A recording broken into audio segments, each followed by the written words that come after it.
यहाँ का पार्क है। देखो नाइट में कितना अच्छा।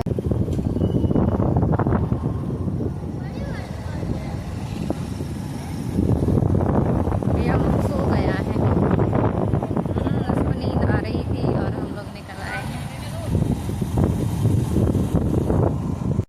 ये देखो गाइस, पन्ना में कितना अच्छा लग रहा है, नाइट का मौसम है।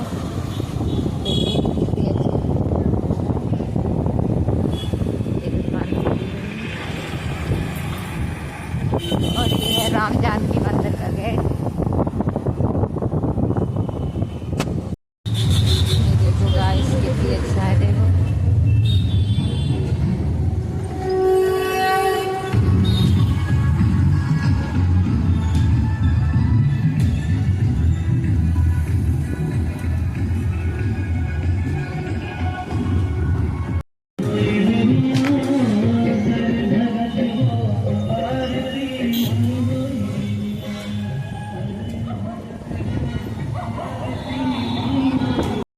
ये देखो फैमिली, हम लोग आ गए छात्रसाल पार्क।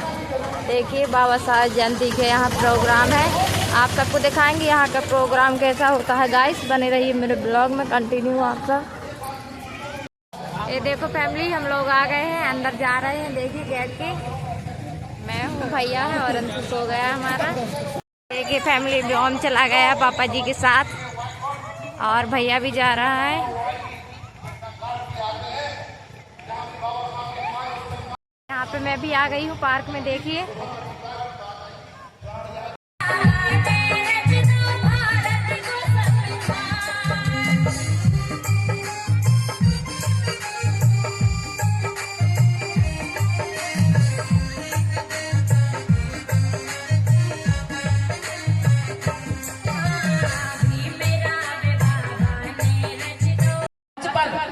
उपस्थित मुझे मैडम जब से पंपलेट देखा और जीतू भैया ने बताया कि डॉक्टर प्रीति जी ने पूरा जीवन अपने समाज के लिए लगा दिया, मैं उसी दिन से इतना मैंने कहा कि मैं मैम को सुन के जाऊंगी। और मैं आप लोगों से भी कहती हूँ कि खाना रोज बनाना है, सोना रोज है, घर में रोज रहना है। कृपया करके मैम जी को सुनकर जाइए, उनने पूरा जीवन हम सब लोगों के लिए, बहुजन समाज के लिए लगा दिया है। तो आप जाइए मत, रोज रोज तो बाबा साहब की जयंती नहीं होती, एक दिन तो समय देना ही पड़ेगा समाज के लिए। और आप सभी से मैं यही कहूंगी कि बाबा साहब को पूजने की जरूरत नहीं है, बाबा साहब को पढ़ने की जरूरत है। जिसने बाबा साहब को पढ़ लिया और उसने अपना जीवन सार्थक कर लिया। और एक छोटी सी राय बाबा साहब पर 2 लाइनों की कहना चाहूंगी।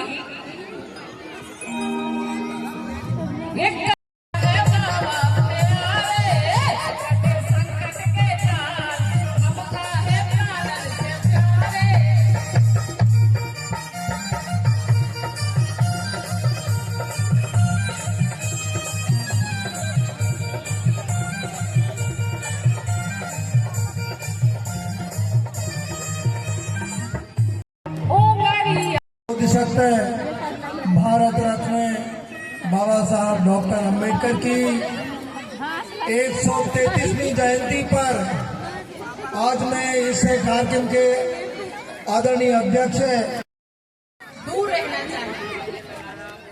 अगर हम ये 5 बातों का, 5 सिद्धांतों का अपने जीवन में पालन करते हैं और अगर कोई हमारे सामने, हम तो अकारण हत्या नहीं कर रहे हैं, लेकिन कोई अगर हमारे सामने कोई हत्या करेगा तो हम देखते खड़े रहेंगे क्या? अगर कोई हमारे सामने चोरी करेगा तो हम उसको देखते रहेंगे? नहीं देख सकते। तो तथागत गौतम बुद्ध के जो शील थे, 5 शील, उन शीलों में पूरी बात ये थी कि इन शीलों का पालन हम खुद भी करेंगे और हम दूसरे लोगों को भी शीलों का पालन करवाएंगे। आज इस देश में जो बुद्ध की धरती को नमन करने के लिए विदेशों से लोग आते हैं, उसकी वजह क्या है? क्योंकि ये 5 नियम हर एक व्यक्ति के लिए जरूरी है। व्यक्ति के लिए शीलों के साथ साथ एक और चीज की आवश्यकता होती है। मनुष्य का जीवन जो उसकी रोजमर्रा की जरूरतों की चीजें होती हैं, उसकी पूर्ति कहाँ से होती है? पैसे से। बिना पैसे के मनुष्य का जीवन चल सकता है? नहीं चल सकता। संभव ही नहीं है।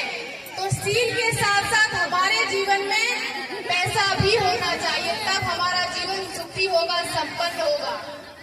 आज यहाँ पर बैठे हुए हमारे समाज के लोग, अधिकांश कर्मचारी बैठे हुए हैं, लेकिन जो 70% हमारा गांव में निवास करता है जो समाज, उसके जीवन में पैसा आने के स्रोत क्या है? क्या है उनके पास पैसा आने के रास्ते? हमारे पास कौन कौन से रास्ते हैं जहाँ से पैसा आता है? पहला है नौकरी, दूसरा है व्यापार और तीसरा है जमीन जायदाद, खेती बाड़ी। सबसे पहले बात करते हैं जमीन जायदाद की, खेती बाड़ी की, क्योंकि जो हमारा समाज 70% गांव में निवास करता है, उनके पास तो यही स्रोत है पैसा आने का। तो आज के महंगाई के दौर को देखते हुए हर चीज महंगी होती जा रही है और आने वाले समय में महंगाई बढ़ेगी कि कम होगी? बढ़ेगी। तो महंगाई के दौर को देखते हुए हमारे लोगों के पास कितनी जमीनें हो जिससे उनका गुजारा चल जाए, जिससे उनके बच्चों की पढ़ाई लिखाई हो जाए? कम से कम 15 से 20 बीघा। कितनी? कम से कम 15 से 20 बीघा जमीन होगी तो उनका गुजारा हो जाएगा। लेकिन अगर कोई आवश्यकता पड़ी तो उनको हाथ फैलाने ही पड़ेंगे। तो यहाँ पर हमारे साथी जो बैठे हुए हैं, हर एक व्यक्ति अपने गांव से, कस्बे से जुड़ा हुआ है, तो वो साथी, वो बहन हाथ ऊपर करे जिसके नाते के हिस्से में ये देखो गाइस, सब जाना है हम लोग को, घर हो गया फंक्शन तो चलेगा नाइट में 11 बजे तक, तो हम लोग को जाना है घर। बच्चा है क्योंकि व्योम रोने लगेगा। गौतम बुद्ध ने संघ में ये महिलाओं देखो, को और पुरुषों को दोनों को जगह दी, दोनों को शामिल किया। जब Mahamana okay bye bye family, good night आप सभी को। हम लोग आ गए हैं घर और देखिए हमारा कमरा है, प्यारी प्यारी सी गुड नाइट आप सभी को। प्लीज़ मेरे चैनल को लाइक करना, सब्सक्राइब करना, शेयर करना मत भूलिए और मिलते हैं फिर आप सभी से नेक्स्ट ब्लॉग में। जब तक के लिए बाय बाय।